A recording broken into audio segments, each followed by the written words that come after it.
today we're on the back side of our sheet, so this side should already be filled in from yesterday, and then we're just flipping over to the back side and continuing on in the section about lakes. Sometimes water flows into a place that is surrounded by higher land or blocked by a dam. Lakes form when the waters collect in the low spot.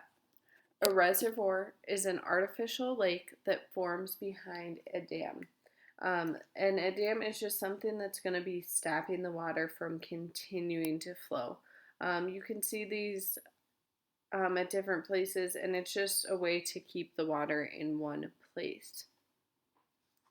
So looking at your notes, that lakes form when water collects in a low spot. And then as far as what is a reservoir is an artificial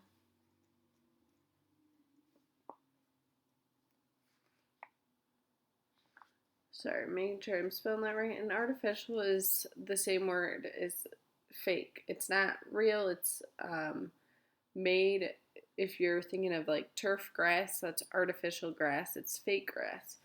So artificial lake that forms behind a dam.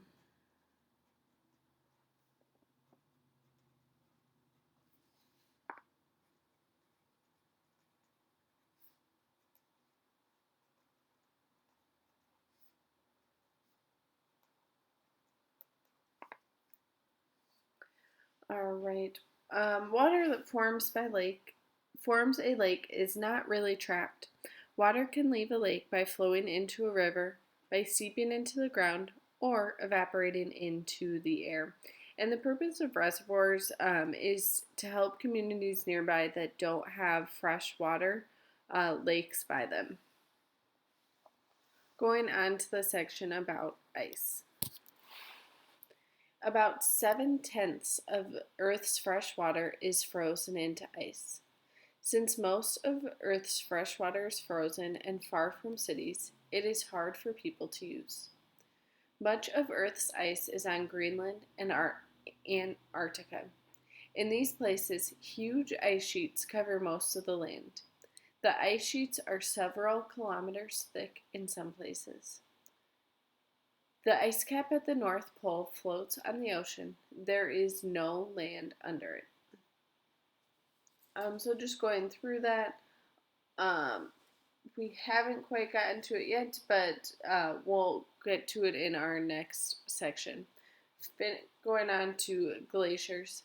Glaciers and ice sheets are smaller areas of ice. Valley glaciers are found in the valleys of high mountains. They are long stretches of ice that flow slowly downhill. As valley glaciers and ice sheets flow, they crush and move rock, changing the shape of the land. Glaciers and ice sheets form when each year's snowfall is greater than the amount that melts. The weight of new snow squeezes the snow into ice.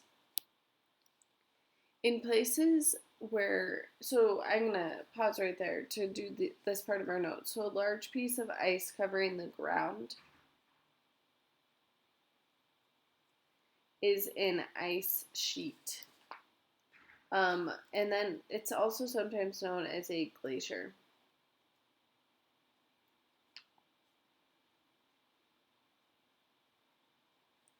And then we're just going to write this down. We're about to read about large pieces of ice in the water.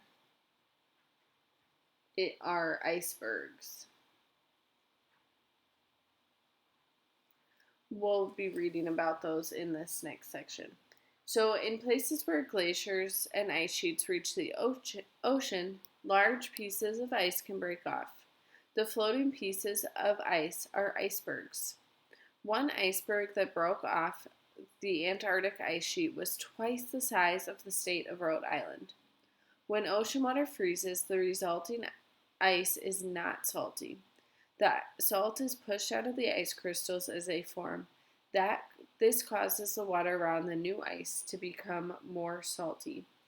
So we see there, this iceberg that you see in the picture is in Greenland, and it floats above the water, and even more of this is underground. So there's all this ice above ground, but then even more is underneath the water.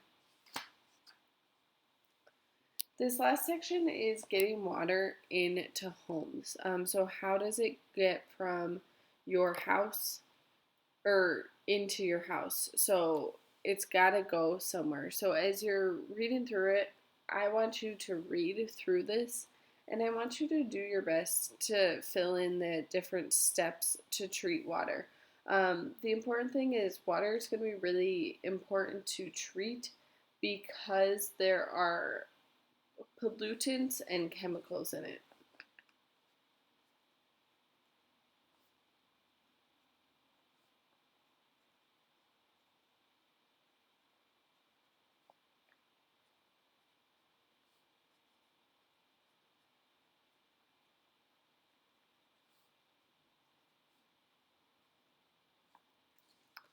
And then what I want you to do is just to read through this last section, and I want you to write down what you think the steps to treat water are.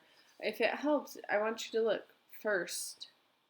Water is pumped to treatment plant, and then it's going to go on and give you step by step. You should come up with 4, maybe 5 steps on there. So I want you to complete those on your own. And then just going into the worksheet, there is going to be a video for you to watch on the water treatment plant. But then as you go into the worksheet, I have already answered number 9. We just kind of wrote that down of why it is so important to treat water before you use it. But then the rest of this, just take your time on this worksheet and then you're going to be all set to go before you do the worksheet. I would watch the video and read through this last section to help you out.